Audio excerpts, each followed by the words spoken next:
안녕하세요, 여러분. 여러분께 한 가지 질문부터 드리고 싶습니다. 어젯밤 잘 주무셨습니까? 제가 이 질문을 드리면 열의 일곱, 여덟 분이 이렇게 대답하십니다. 잠은 원래 못 자는 편이에요. 나이 들면 다 그렇죠 뭐.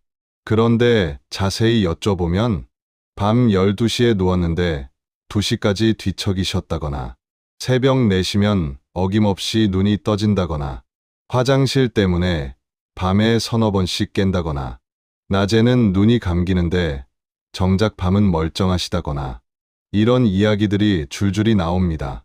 그러면서도 이렇게 말씀하세요. 근데 선생님, 이게 병은 아니잖아요. 여러분, 오늘 제가 꼭 말씀드리고 싶은 게 바로 이겁니다. 잠 못 자는 것은 단순한 불편함이 아닙니다. 우리 몸이 보내는 중요한 신호입니다. 특히 나이가 들수록 수면은 면역력, 기억력, 심장, 정신 건강을 모두 지탱하는 가장 기본적인 기둥입니다. 오늘 이 시간에는 나이가 들면서 왜 잠이 달아나는지, 그게 우리 몸에서 어떤 일이 일어나는 건지, 그리고 무엇보다 여러분이 오늘부터 당장 실천할 수 있는 구체적인 방법들을 하나하나 천천히 쉽게 말씀드리겠습니다. 여러분, 혹시 생체시계라는 말 들어보셨나요? 우리 몸에는 정말로 시계가 있습니다. 눈에 보이진 않지만 뇌 깊숙한 곳에 자리 잡고 있죠. 그게 어디냐면요. 시상하부라는 뇌 부위에 있는 SCN, 즉 시신경 교차상액이라는 아주 작은 조직입니다. 이름이 어렵죠? 그냥 몸속 시계라고 기억하시면 됩니다. 이 몸속 시계는요, 대략 2만 개가 넘는 세포로 이루어져 있습니다. 이 작은 세포들이 24시간 내내 쉬지 않고 일하면서 우리한테 알려줍니다. 지금은 일어날 시간이야. 지금은 밥 먹을 시간이야. 지금은 잠잘 시간이야. 이게 잘 작동하면요. 여러분은 아침에 자연스럽게 일어나고 점심때 배가 고프고 저녁이 되면 졸음이 옵니다. 그런데 나이가 들면 이 시계가 고장 나기 시작합니다. 정확히 말하면 고장이라기보다는 느슨해진다고 표현하는 게 맞습니다. 시계가 느슨해지면 어떻게 될까요? 집에 있는 벽시계가 하루에 10분씩 빨라진다고 상상해 보세요. 그럼 며칠 지나면 시간이 완전히 엉망이 되겠죠? 우리 몸도 마찬가지입니다. 몸속 시계가 느슨해지면 첫째, 낮에는 멍하고 졸립니다. 오전 10시인데도 눈이 감기고 점심 먹고 나면 꼭 눕고 싶어집니다. 둘째, 밤에는 깊은 잠이 사라집니다. 잠들긴 하는데 자꾸 깹니다. 뭔가 꿈속인지 생시인지 모르는 상태로 뒤척이다가 아침이 됩니다. 셋째, 새벽에 일찍 깹니다. 저는 새벽 4시면 자동으로 눈이 떠져요. 이런 분들 정말 많으십니다. 다시 자려고 해도 안 되고요. 마지막으로 넷째, 전체 수면 시간이 들쭉날쭉합니다. 어제는 5시간 잤는데 오늘은 3시간, 내일은 7시간. 이렇게 규칙이 없어집니다. 그럼 왜 나이 들면 시계가 느슨해질까요? 국립일반의학과학연구소 NIGMS라는 미국의 권위 있는 기관에서 밝혀낸 건데요.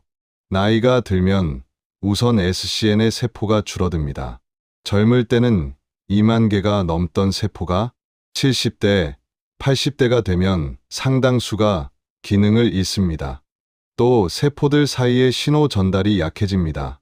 시계 세포들끼리 서로 소통을 하는데 그 소통이 느려지고 약해집니다. 그래서 제가 드리고 싶은 말씀은 나이 들면 잠 못 자는 건 당연한 거 아니냐? 이렇게 생각하실 수 있는데 맞기도 하고 틀리기도 합니다. 변화가 생기는 건 자연스럽습니다. 하지만 너무 심하게 방치하면 안 됩니다. 왜냐하면 수면 부족은 다른 질병들을 줄줄이 끌고 오거든요. 자, 그럼 좋은 잠의 기본부터 설명드리겠습니다. 여러분, 아까 말씀드린 몸속 시계. 그 시계가 시간을 맞추는 방법이 뭘까요? 바로 햇빛입니다. 우리 눈으로 들어온 빛이 시신경을 통해 뇌로 전달되면 뇌가 지금은 낮이구나 라고 인식합니다. 그럼 몸이 반응해서 깨어 있게 됩니다. 반대로 해가 지면 빛이 약해지는 것을 뇌가 알아채고 멜라토닌이라는 수면 호르몬을 만들기 시작하죠. 이게 자연스러운 우리 몸의 리듬입니다.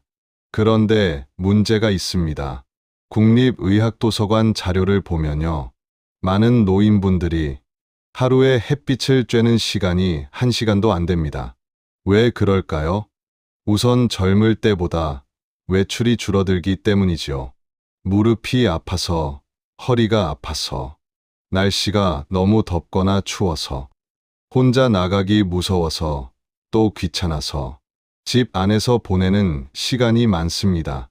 TV 보고 누워서 쉬고, 집안일하고 하다 보면 금세 시간이 흐르곤 하지요.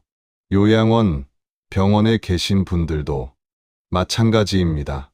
실내 활동이 대부분이고 혹시 창가 자리에 계시더라도 유리를 통과한 빛은 생체시계 조절 효과가 약합니다. 햇빛이 부족하면 어떻게 될까요? 시계가 있는데 건전지가 약해진 상태입니다. 째깍째깍 가긴 가는데 정확하지 않습니다. 몸도 똑같습니다. 햇빛이 부족하면 낮인지 밤인지 헷갈립니다. 지금이 활동할 시간인지 쉴 시간인지가 불명확해집니다. 리듬이 뒤죽박죽 되어서 낮에 졸리고 밤에 멀쩡해지는 거죠. 결과적으로는 우울감이 옵니다. 햇빛은 기분을 좋게 하는 세로토닌이라는 물질도 만드니까요. 그래서 제가 항상 강조하는 게 있습니다. 하루 2030분이라도 좋으니 오전에 밖에 나가서 햇빛 좀 쬐세요. 산책까지는 안 해도 됩니다. 그냥 밖에 나가서 벤치에 앉아 계시기만 해도 됩니다. 아파트 베란다도 괜찮습니다. 하지만 유리창은 꼭 여세요. 유리를 통과한 빛은 효과가 약하거든요. 건강식품 매장에 가면 멜라토닌 영양제 많이 판매하지요? 멜라토닌은요, 우리 몸이 스스로 만드는 수면 호르몬입니다. 어디서 만드냐면 뇌 한가운데 있는 송과선이라는 작은 기관에서 만듭니다. 멜라토닌은 이제 잘 시간이야 라고 몸에 알려줍니다. 체온을 살짝 낮추고 마음을 편안하게 해줘서 잠들기 좋은 몸 상태로 만들어주지요. 문제는 이겁니다. 나이가 들면 멜라토닌 생산량이 꾸준히 감소합니다. 20대, 30대 때는 밤 9시만 되면 멜라토닌이 막 쏟아져 나옵니다. 그래서 젊은 사람들은 머리만 베게 되면 금방 잡니다. 근데 60대, 70대가 되면 멜라토닌 생산량이 절반 이하로 떨어집니다. 그럼 어떻게 될까요? 어두워도 잠이 잘 안 옵니다. 분명 졸린데 막상 누우면 잠이 안 오는 경험. 겪어보지 않은 사람은 모를 겁니다. 30분, 1시간, 심하면 2시간씩 뒤척이다가 겨우 잡니다. 문제는 이러다가 잠이 들어도 깊게 푹 자는 게 아니라 자는 둥 마는 둥 얕은 잠을 자게 됩니다. 얕은 잠이 뭐냐면 작은 소리에도 깹니다. 이불이 조금만 불편해도 깹니다. 화장실 가고 싶은 느낌에 바로 깹니다. 그래서 밤새 서너 번씩 깨는 겁니다. 잠을 자도 피로가 지속되는 거지요. 그럼 멜라토닌 영양제를 먹으면 되지 않냐고요? 의사와 상담해서 용량 조절을 해가며 드신다면 멜라토닌 보충제가 도움이 되는 경우도 있습니다. 특히 시차 적응이나 단기적인 불면증에는요. 하지만 아직 장기 복용 효과는 불명확합니다. 멜라토닌은 너무 많이 먹으면 다음 날 멍해지고 오히려 생체 리듬이 더 망가질 수 있습니다. 또 드시고 계신 다른 약과 상호작용해서 건강에 무리를 줄 수도 있어요. 제가 이렇게 조언드리면 제일 많이 듣는 말이 이겁니다. 선생님, 나이 들면 다 이렇잖아요. 잠 못 자는 게 무슨 병이에요? 여러분, 오늘 제가 꼭 말씀드리고 싶은 게 이겁니다. 수면 문제는 단순한 불편함이 아니라 다른 질병의 신호일 가능성이 높습니다. 혹시 나에게도 해당되는지 한번 체크해 보세요. 1.1. 숨이 차서 자다가 깨거나 누우면 가슴이 쓰리거나 답답하고 기침이 나와서 누워있기 힘들다. 심장이나 소화기관이 약하실 수 있습니다. 2. 밤에 화장실을 자주 가거나 혈당이 떨어지면 식은땀이 나서 깬다. 신장 혹은 혈당에 문제가 있으실 수 있습니다. 3. 무릎, 허리, 어깨가 아파서 편하게 누울 수가 없고 자세 바꿀 때마다 통증 때문에 잠을 자기가 어렵다. 관절염 혹은 신경염의 신호입니다. 5. 머릿속이 복잡해서 잠이 안 오고 새벽에 일찍 깨서 다시 못 잔다. 불안 혹은 우울증과 관련이 깊습니다. 문제는 이겁니다. 이 증상들이 서로 악순환을 만듭니다. 예를 들어 당뇨가 있어서 잠을 못 주무시는 분들, 잠을 못 자니까 스트레스 호르몬이 올라가지요? 그럼 혈당 조절이 더 안 됩니다. 그럼 더 잠을 못 자게 되고요. 이렇게 악순환이 계속됩니다. 한 가지 특히 조심하셔야 하는 병은 수면무호흡증입니다. 이게 뭐냐면요. 자는 동안 숨이 자꾸 막히는 병입니다. 증상을 말씀드릴게요. 코를 심하게 골다가 갑자기 턱 하고 멈춥니다. 그러다가 푸 하고 크게 숨을 내쉽니다.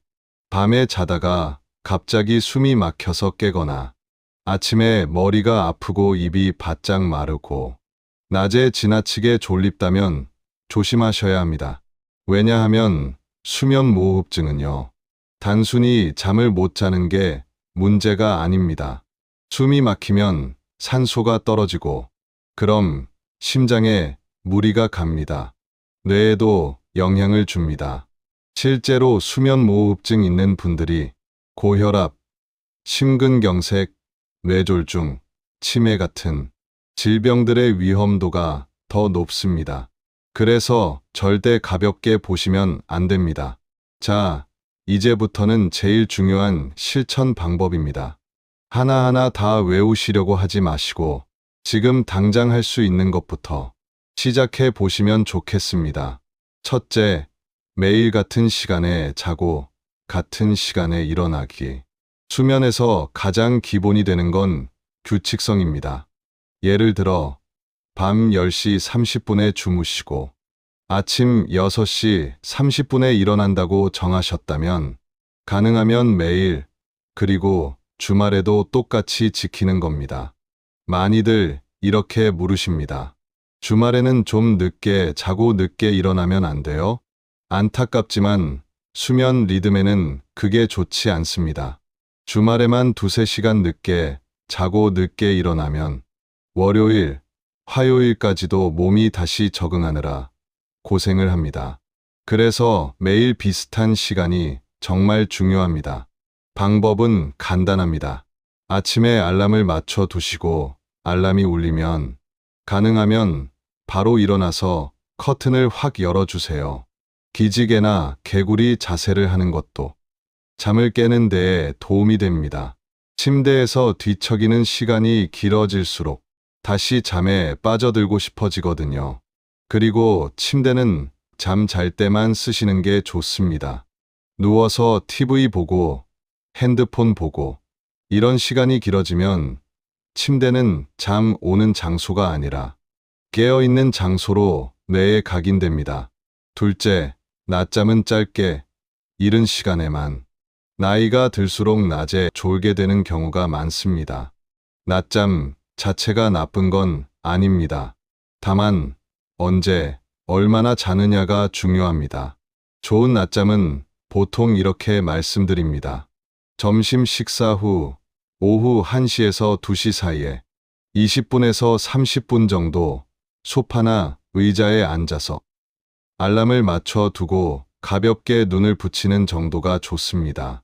반대로 좋지 않은 낮잠은 1시간을 넘기거나 오후 4시 이후에 자거나 밤에 주무시는 침대에서 푹 잠드는 경우입니다. 특히 저녁 6시 이후 낮잠은 밤잠을 완전히 없애버릴 수 있습니다. 낮잠을 푹 주무셔도 밤잠이 문제가 없다면 괜찮지만 그렇지 않으시다면 밤잠을 어떻게 하면 깊고 길게 잘 수 있을까? 이쪽에 더 신경을 쓰셔야 합니다. 셋째, 오전 햇빛 20에서 30분 쬐기.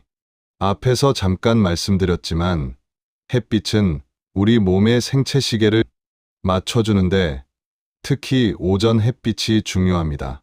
가능하다면 오전 10시 이전에 20분에서 30분 정도 햇빛을 쬐어주시면 좋습니다. 방법은 어렵지 않습니다. 집 근처를 천천히 한 바퀴 산책하셔도 좋고 아파트 단지 산책로나 작은 공원을 걸으셔도 좋습니다. 외출이 힘드신 분들은 베란다나 마당에 나가셔서 잠깐 서 계셔도 됩니다. 이때 유리창을 사이에 두면 효과가 줄어드니까 창문은 조금 열어두시는 게 좋습니다. 병원 진료나 시장, 경로당에 가는 외출도 햇빛 노출에 아주 도움이 됩니다. 주의하실 점은 진한 선글라스를 계속 끼고 계시면 눈으로 들어가는 빛이 줄어들기 때문에 생체시계 조정 효과가 떨어질 수 있다는 점입니다. 필요할 때만 착용하시고 가능하다면 짧은 시간이라도 맨눈으로 밝은 빛을 보는 시간을 가져주세요.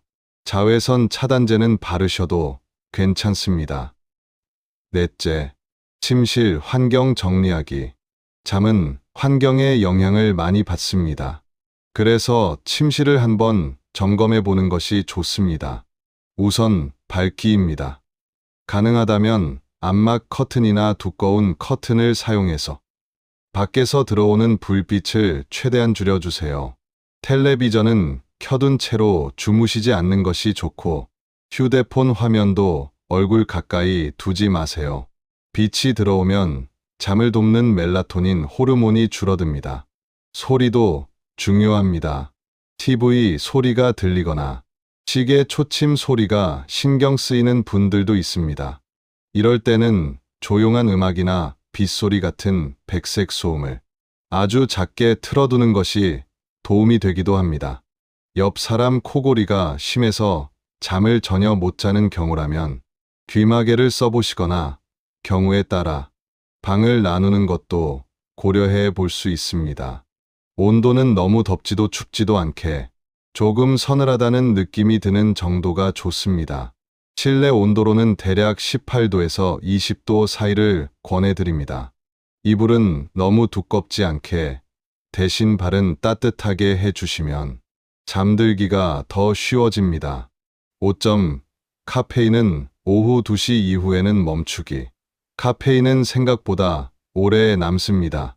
몸에서 빠져나가는데 보통 4시간에서 6시간이 걸리는데 나이가 들수록 이 시간이 더 길어집니다. 커피만 문제일까요? 그렇지 않습니다. 녹차, 홍차, 콜라, 에너지, 음료, 심지어 초콜릿과 일부 두통약에도 카페인이 들어 있습니다. 오후 4시에 커피를 한 잔 마시면 밤 10시에도 몸 안에 카페인이 남아 있을 수 있습니다. 그래서 원칙은 이렇습니다.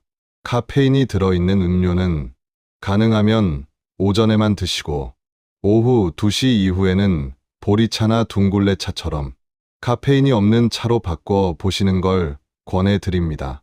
디카페인 커피는 상대적으로 안전하지만 여기에 아주 소량의 카페인이 남아있을 수 있다는 점도 기억해 두시면 좋겠습니다.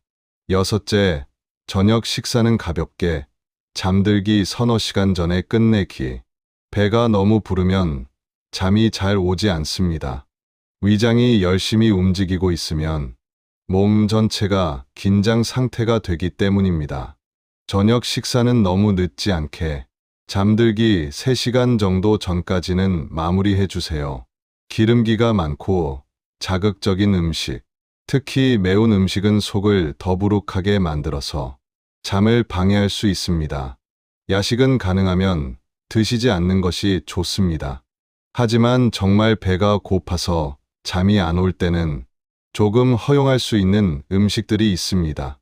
따뜻한 우유 한 잔, 바나나 반 개, 견과류를 조금 드시는 정도는 큰 부담이 되지 않습니다. 그리고 술에 대해서도 꼭 말씀을 드려야 합니다. 소주 한 잔 마시면 금방 잠들어요. 라고 말씀하시는 분들이 많습니다. 술은 처음에는 졸음을 부르지만 수면의 질을 확실히 나쁘게 만듭니다. 깊은 잠이 줄어들고 얕은 잠이 늘어나서 새벽에 자꾸 깨게 됩니다. 또 화장실에 자주 가게 되고 심장과 간에도 부담을 줍니다. 그래서 술로 잠을 청하는 것은 절대 권할 수 없는 방법입니다. 7째, 규칙적인 운동하기. 운동은 수면에 있어서 정말 강력한 약과 같습니다. 규칙적으로 운동하는 분들은 잠드는 시간이 짧아지고 깊은 잠이 늘어나고 밤에 깨는 횟수가 줄어듭니다. 또 우울감이 줄고 기분이 한결 좋아진다는 연구도 있습니다. 가장 추천드리는 운동은 빨리 걷기입니다. 하루에 20분에서 30분 정도, 약간 숨이 찰 정도의 속도로 걸어주세요. 땀이 조금 맺힐 정도면 충분합니다. 가능하다면 오전이나 오후 이른 시간에 하시는 게 좋고, 잠들기 3시간 이내에는 격한 운동은 피하시는 게 좋습니다. 무릎이 안 좋으신 분들은 수영이나 실내 자전거, 혹은 실내에서 제자리 걷기, 가벼운 체조도 괜찮습니다. 중요한 건 운동의 종류보다 꾸준함입니다. 운동은 하루 이틀 한다고 바로 효과가 나타나지 않습니다. 2주에서 3주 정도 꾸준히 이어가시면 예전보다 잠이 조금 더 깊어진 것 같다 하는 변화를 느끼실 수 있습니다. 8째, 잠들기 전 따뜻한 목욕이나 족욕. 잠들기 1시간에서 2시간 전에 따뜻한 물로 목욕이나 족욕을 하는 것입니다. 우리 몸은 체온이 서서히 내려갈 때 잠이 잘 오도록 설계되어 있습니다. 따뜻한 물에 몸이나 발을 담그면 체온이 잠깐 올라갔다가 나온 뒤에 천천히 내려갑니다. 이 과정에서 뇌가 이제 잠들 준비를 하자 하고 신호를 보내게 됩니다. 목욕을 하실 때는 물을 너무 뜨겁지 않게 대략 38도에서 40도 정도로 맞추시고 15분에서 20분 정도 담그셨다가 나오시면 됩니다. 욕조가 없거나 전신 목욕이 힘드신 분들은 대야에 따뜻한 물을 받아 발만 담그는 족욕도 좋습니다. 샤워를 하실 때도 너무 차갑거나 뜨겁지 않게 적당한 온도로 하시고 샤워 직후 바로 눕기보다는 30분에서 1시간 정도 여유를 두셨다가 잠자리에 드시는 게 좋습니다. 9째, 수면제와 약물은 꼭 의사와 상의하기. 수면제에 대해서 아주 많이들 걱정하시고 또 한편으로는 많이 의지하시기도 합니다. 수면제가 무조건 나쁜 약은 아닙니다. 정말 힘들 때 짧은 기간 도움을 받는 것은 필요할 수 있습니다. 다만 오래, 그리고 습관적으로 먹게 되면 문제가 생깁니다. 오래 드시다 보면 같은 효과를 내기 위해 용량을 자꾸 늘려야 하고 낮에도 멍한 상태가 이어질 수 있습니다. 어지럽고 균형을 잘 잡지 못해서 낙상, 즉 넘어질 위험도 커집니다. 특히 밤에 화장실을 가다가 다치는 경우가 많습니다. 그래서 제 권장은 이렇습니다. 우선 오늘 말씀드린 생활 습관, 즉 규칙적인 수면 시간, 햇빛, 운동, 카페인 조절 등을 먼저 충분히 해보시는 것입니다. 또 수면제가 꼭 필요하다면 가능한 짧은 기간, 낮은 용량, 매일이 아니라 꼭 필요한 날 위주로 의사와 상의하여 사용하시는 것이 좋습니다. 중요한 건 스스로 용량을 늘리거나 갑자기 끊었다 다시 먹었다 하지 마시고 반드시 주치의와 상의하면서 천천히 조정하셔야 합니다. 오늘 말씀드린 내용이 참 많지요? 다 기억하시기는 어려울 겁니다. 그래서 저는 항상 이렇게 정리합니다. 첫째, 매일 비슷한 시간에 자고 비슷한 시간에 일어나기. 둘째, 아침에는 꼭 20분만이라도 햇빛을 쬐기. 셋째, 오늘부터 카페인은 오후 2시까지만. 이 세 가지만 2주 정도 꾸준히 지켜보시면 몸이 달라진다는 느낌을 받으실 수 있을 겁니다. 그 다음에 다른 습관들을 하나씩 추가해 보시면 됩니다. 좋은 잠은 면역력을 지켜주고, 기억력을 도와주고, 심장과 혈관을 보호하고, 우울감을 줄이고, 낙상 위험까지 줄여줍니다.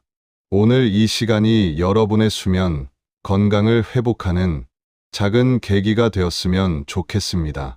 여러분이 조금이라도 더 편안한 밤을 보내시길 진심으로 바랍니다. 오늘 영상이 도움이 되셨다면 구독과 좋아요를 눌러주세요. 끝까지 들어주셔서 감사합니다.